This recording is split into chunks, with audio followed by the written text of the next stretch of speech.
Gaafii yeroo dheeraadhaaf gara TikTok irraa na gaafataa turtan har'a gara YouTubetiin deebii qabadhee dhufeen jira. Akkuma beekamu yeroo dheeraadhaaf TikTok kiyya irratti chaalenjii na waliin hojjetaa, foloo keessan guddifataa, viidiyoon keessan immoo vaayiraalii kan ba'uu didee har'a deebii kana hanga dhumaatti hordofaatii haala ittiin gadhiifattan isinitti agarsiisa. Dursa gara piroofaayilii keessanii seentuu dubbataatuman isteeppii isinitti agarsiisaa, viidiyoo ilaalaa, sagalee kiyya dhaggeeffattu. Gara siitingii eega seentanii booda lammaffaarra dhuftanii piraayiveesii kan jedhu kana akkasuma piraayiveetii akkaawunt kan jedhu kun cufaa ta'uu qaba. Aktiiviitiin yoo cufaa ta'ellee yoo banaa ta'ellee rakkoon qabu. Akkasumallee sooshaal miidiyaa keessan kan biraa feesbuukaa fi wanna adda addaatiin wal quunnamuusaa aktiivii godha. Feesbuuka keessaniin akkanatti wal quunnameera yoo ta'e moor vaayiraalii ba'uu danda'a, carraa vaayiraalii ba'uu qaba. Viidiyoo poostii gootanuu jechuudha. Akkasumallee wannan qubaan isinitti agarsiisu yookiin xiyyaan viidiyoo irraa isinitti agarsiisaa jiru sirriitti hordofaa. Gara duubaatti deebitu. Eega gara duubaatti deebitanii booda aktiiviitii seentar kan jedhu jira. Bakka kanatti sirriitti hordofaa. Watch history kan jedhu kana keessa gad seentanii kana muduusaa kaalaar gochuu qabna yookiin dileet gochuu qabna jechuudha. Eega kana dileet gootanii haala kanaan moor viidiyoo keessan poost yeroo gootanuu tokkoffaa kana gochuu qabdu. Utuu poostiin godhiniin dura jechuudha. Viidiyoo TikTok irratti utuu hin feeniin dura akkas gootu gara duubaatti deebitu. Eegantana isteeppii ammallee isteeppiin isinitti agarsiisu sirriitti hordofaa jechuudha. Sana booda firii ispees kan jedhu kana keessa seentu jechuudha. Baay'een keenyan fayyadamna, baay'een keenyan fayyadamnu waan kana.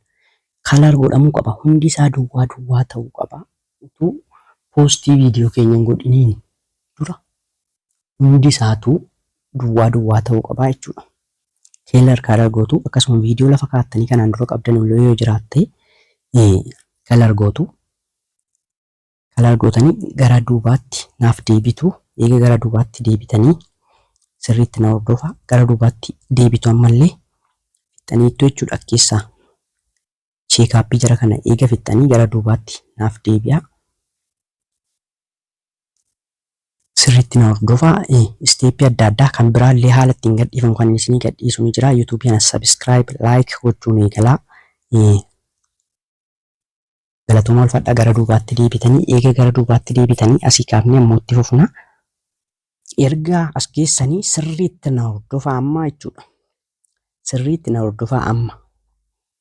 Viidiyoo poost gochuu barbaaddan sana. Viidiyoo sana barbaaddanii viidiyoon sun kan ta'uu qabu viidiyoo TikTok irraa hin buune ta'uu qaba. Viidiyoo mataa keessaniin hojjettan ta'uu qaba jechuudha. Seeraa fi heera isaa yoo hin guunne gonkumaa nama 400 nama 500tti dhaabata. Vaayiraalii ba'ellee jechuudha. Viidiyoon hojjedhe kana sirriitti ilaalaa jirtu miti.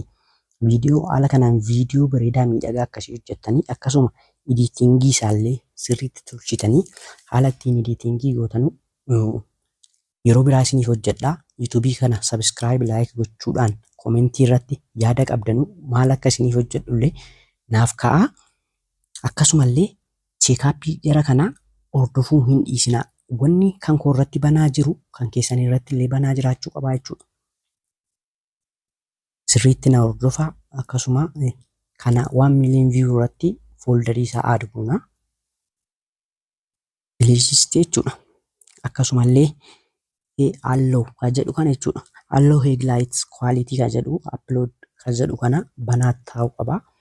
Akkasuma eega kana cheekaappii godhattanii gara duubaatti deebitanii ammallee kana cheekaappii godhattu. Piraayiveesiitiin jana cheekaappii godhattu jechuudha. Eega piraayiveesiitiin cheekaappii godhattanii gara duubaatti deebitanii maal gootu amma bakka taagii yookiin ashtaagii fayyadamnu irratti galtuu jechuudha.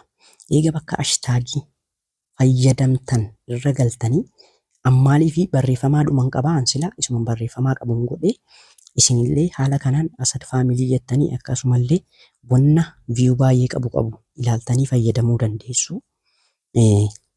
Gaariidha kan inni isiniin jedhu garuu wanna viidiyoo keessaniin wal fakkaatu. Fakkeenyaaf viidiyoon keessan yoo muuziqaa ta'e wanna muuziqaadhaan wal fakkaatu, akkasumallee yoo beeksisa ta'e wanna beeksisaa wal fakkaatu, wanna adda addaa wanna viidiyoo keessanii wal fakkaatu taagii irratti gootu jechuudha. Eega taagii gootanii booda ammallee namatti meenshin gootu. Hiriyootan keessan foloorsii gurguddaa qaban barbaaddanii nama 3-4 tokkotti meenshin gootu jechuudha. Haalan ittiin isinitti agarsiisaa jiru kanaan meenshin gootu nama kanatti. Argaa jirtu miti viidiyoo sirriitti na hordofaa, sirriitti na caqasaa, obsaan. Viidiyoo yeroo tokkotu arra nu taaliin obsaan na caqasaa. Eega meenshin gootanii kaatanii amma immoo maal isin barbaadasiitan viidiyoo vaariyaaliinsaa wal ka'ee jiru kan koollee haa ta'u keessanillee haa ta'u viidiyoo sana fayyadamtuu jechuudha. Yookiin kan vaariyaaliinsaa guddaa ta'e ni jira miti kan keessan keessaa viidiyoo 1-2 kan guddaa ta'e ni jira miti isa fayyadamtuu akkasiin hashtaagitti gootu viidiyochallee jechuudha. Eega viidiyocha hashtaag gootanii booda duubatti deebitu. Viidiyoo 3 gootu. Viidiyoo 3 bicha isinii eeyyamuu danda'a. Viidiyoo 3 gootu jechuudha. Eega viidiyoo 3 gootanii booda sirriitti na hordofaa amma poost gootu jechuudha. Poostii yeroo gootanu kana neetwoorkiin keessan argitanii daqiiqaa muraasa gidduutti gadhiisee jechuudha. Neetwoorkiin keessan akka kanatti aktiivii ta'uu qabaa.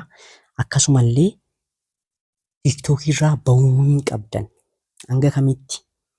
Hanga viidiyoo sana keessa gadi seentanii aktiivii ta'utti hanga aktiivii ta'utti keessaa bahuu hin qabdanuu isinitti agarsiisaan jira. Wanni isinitti agarsiisu kana sirriitti hordofaa. Akkasitti viidiyoo analaayizii keessa galtanii aktiivii ta'uu qaba. Namni 2-3 yeroo ilaalee hanga nama 50tti yeroo ilaalee viidiyoo keessaa bahuu dandeessu. Viidiyoo kan biraa hojjedheen isinitti deebi'a.